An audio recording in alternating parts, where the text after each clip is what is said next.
Good day.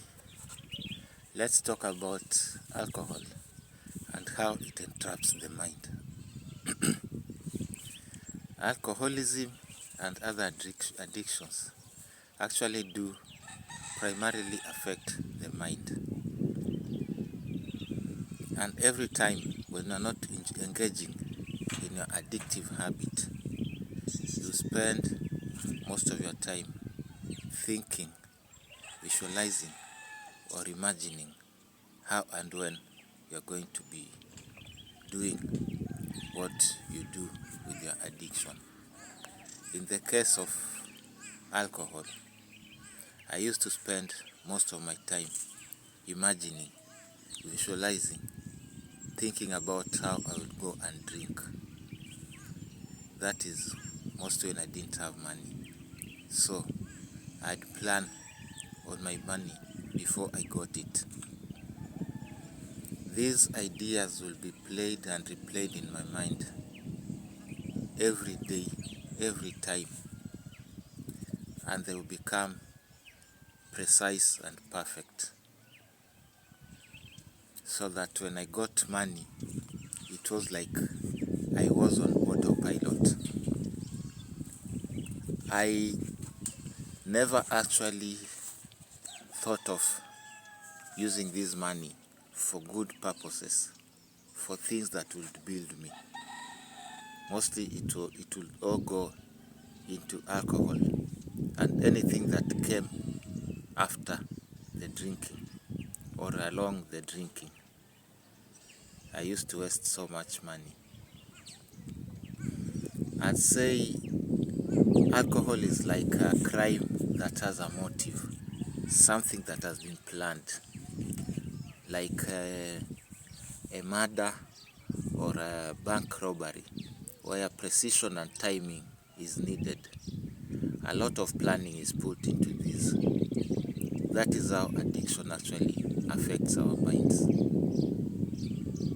Every time you are thinking or planning about using, you get to feel good. It actually increases your dopamine levels and keeps you going. So your mind actually knows, if I get this thing, I will become more happy. Life will become more better. And that is why when you promise yourself not to drink, you end up drinking again. This is because the promise is made from the bottom of your heart. But the mind is never part of this promise. You see, the mind knows that this thing is good for you. It is what is making you happy. You need it. The mind is actually preconditioned to think that without the alcohol, you cannot be happy. Without the alcohol, you cannot be normal. Most people get to be seen as addicts actually after drinking. That is when people see your unbecoming and unruly behaviors. But the fact of the matter is, addiction is in the mind. And if you are not doing what you're supposed to do during your addiction, your mind will be constantly occupied with the thoughts of your addictive behavior. Addiction isn't only about drugs and alcohol. There are people who are addicted to food, and they always be thinking about food. Eating makes them happy. There are people who are addicted to gambling. There are people who are addicted to gaming. There are people who are addicted to sex. And then your mind will always be thinking about sex. Every time your mind is tuned to this thing, because it is this thing that triggers you to become happy. Without it, it is very hard for you to enjoy life. Something is missing in you.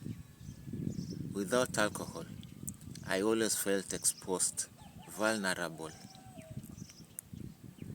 But when I drank alcohol, everything changed. I was a different person. I could smile. I could be happy. I could call somebody and tell them I loved them. I could compliment people. But when I'm not drunk, I will be down. When I'm thinking about alcohol, you see me smiling to myself. That is how alcohol and other addictive things warp our brains, making us prisoners of our thinking. And that is why, to overcome an addiction, you need to change the way your brain thinks and processes information. You have to retrain your brain to understand that this thing actually isn't the key to your happiness, isn't the key to a good life. Now this takes time, because it is a habit that has been formed over a long time. I don't think the first time I went to drink to get happy. Probably it was out of curiosity or peer pressure. But then the chemicals in the alcohol hits your brain and does something to you that makes you think, oh no, now this is good, and you'll want it again and again. And that is how addiction develops. It takes time. To overcome the addiction now will also take time. You have to do things differently from the way you used to do them during the addiction. You have now to train your mind to figure out and understand that this thing, now this alcohol, is not good for me. It is instead causing me problems when I expect it to bring me joy. I need to get out of this drinking. I need to change these habits. This is a slow process, but it needs repetition and consistency for it to stick, so that you don't spend your time thinking about alcohol. You need to get busy. You might need to have to replace alcohol with something else. Somebody talked about gaming, which again is addictive. You can read books. You can listen to podcasts. You can volunteer and do something. Just get yourself a little bit busy and preoccupied, so that you keep your mind from thinking about this thing. And then you need to be present, so that when you realize you're thinking about the alcohol, maybe gambling or sex, you can talk to yourself and change your course of thinking to something else. That is needing a training of your mind is required for you to overcome your addiction. I hope this helped you, and I hope you can overcome your addiction. I am glad I was able to overcome my addiction, and I am sober. And one thing I found out is that by becoming sober, I might have to help other people. This helps me sustain my sobriety. And it's good to see other people overcome their addictions.